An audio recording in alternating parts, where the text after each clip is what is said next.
Heyo friendos, welcome back. It's I, DrBossKey, and today is a very special day. We are now seeing the 1.6 update for Shmup Creator finally released out to the world. So for the folks that are going to be playing with it and play testing, please don't hesitate to drop any bugs or feedback. There is a significant delta of changes in the build. We've been testing the beta for a while, and hopefully, knock on wood, all things are pretty stable.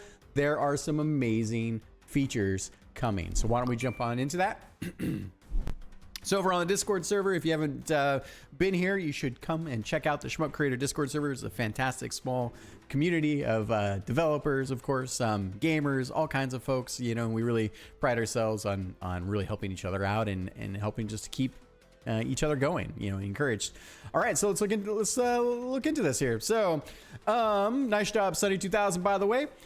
So yeah, basically the standalone games are working on Steam Deck. So aside from the known issue with shadows not working on 3D objects, so this is great. It still will most likely be that you have to actually set Proton compatibility, but I'll take a look at that and test that out pretty soon here as well. So I already released versions of my Steam Decks, or my game on Steam Deck. So with this version of the editor.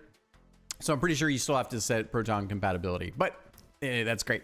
So we also fixed a number of crashes and other issues that were keeping some games using certain aspects of the engine from actually working on Steam Deck. So lots of good work there. So this is huge. All right. So yeah, so update the Ogre 3D graphics engine. Heck yeah. We're also now DirectX 11. That was pretty huge, both on the engine side, standalone, and the editor itself. On the editor side, this is a nice quality of life feature, which basically you can now duplicate your explosions. Everyone knows that when you were making explosions before, because you didn't have a duplicate explosions, you had to re-put all the elements back together. So this is much better. So also we managed to with a couple of game jams and a few other things, folks in the community were creating kind of monster scripts. So Sunny took the opportunity to essentially improve the rendering of the connections and the triggers. So that's pretty huge there. Some nice little optimizations.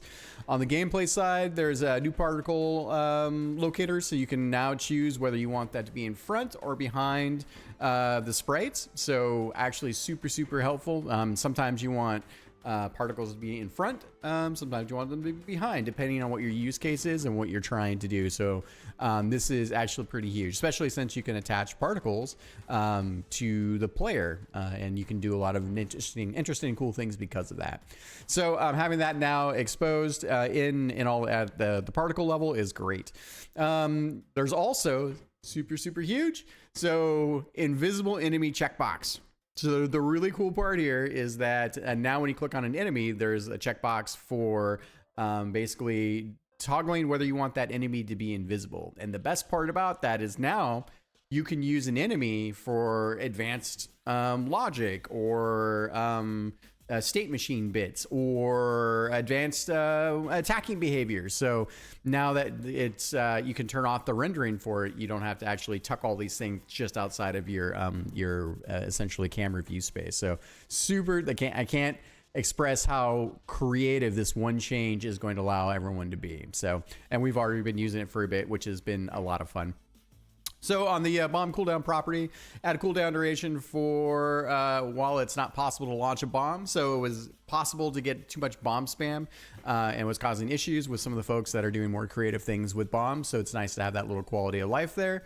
Also, so on the bomb trigger override bullets cancelable checkbox, if checked, all bullets will be canceled by the bomb, even if they're not cancelable. Also, super huge, right? So for instance, a good use case of bombs is that you're doing a warning indicator because the boss is coming, and you still have enemies that are straggling on screen, or you have a bunch of bullets and you've got a bunch of UI now that you brought up because of the warning indicator. So this gives you now the ability to control, giving it a nice clean state, clearing out all the enemies, all the bullets, regardless of the bullet states, to then set the play space so the player doesn't get hit while they're looking at UI and things like that. So very helpful.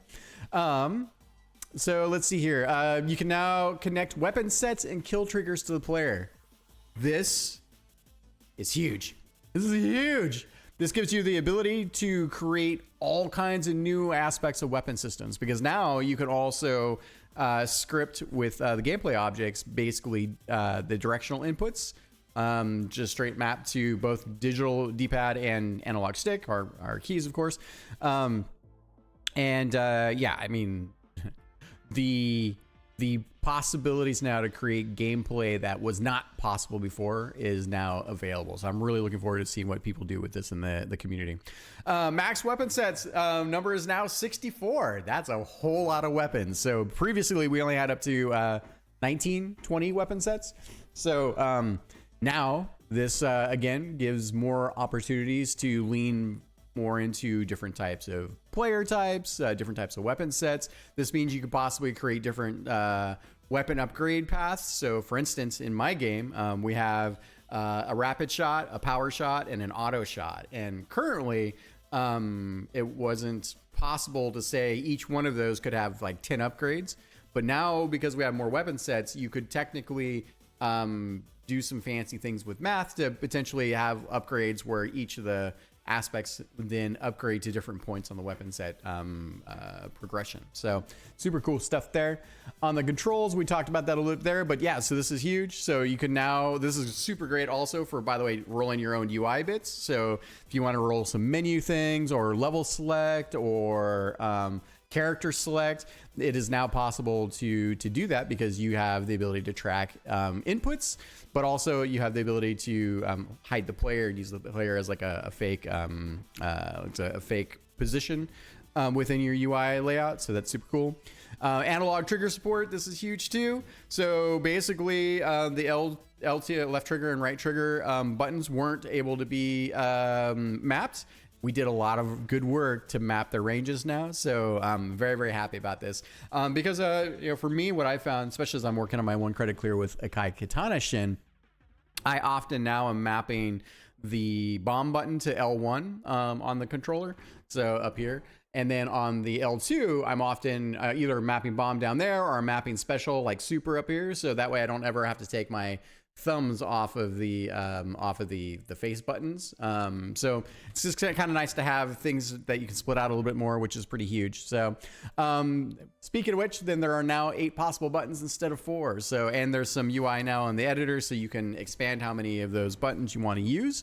So this again gives us the ability to create new types of gameplay. This is very, very helpful, especially for the folks that are working on like the twin stick shooter stuff, because twin stick shooters, you want your right stick to always be free. You don't want to be moving your thumb off your right stick. So now that we can map the upper buttons on controllers, huge, huge, huge, huge.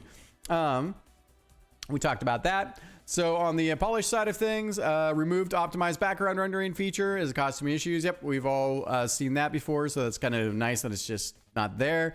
I think we've done enough optimizations anyways to get to justify removing this. So it never really worked quite the way Sunny wanted it to anyway. So, but that's a different story.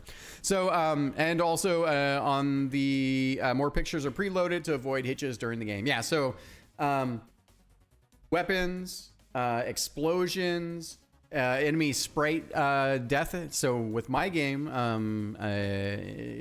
Interstellar Sentinel, basically I use a lot of big sprites for like death animations because I have a lot of big like fantasy characters, right? And for a while, they weren't preloaded, and so you don't want hitching. Avoid hitching at all costs. So this is going to be huge. I think this will affect a lot of folks in a very, very positive way. So I won't bother going through all of the bug fixes here, but there are more than is listed here. Sunny and to the team, you guys have done a fantastic job. This is a fantastic update.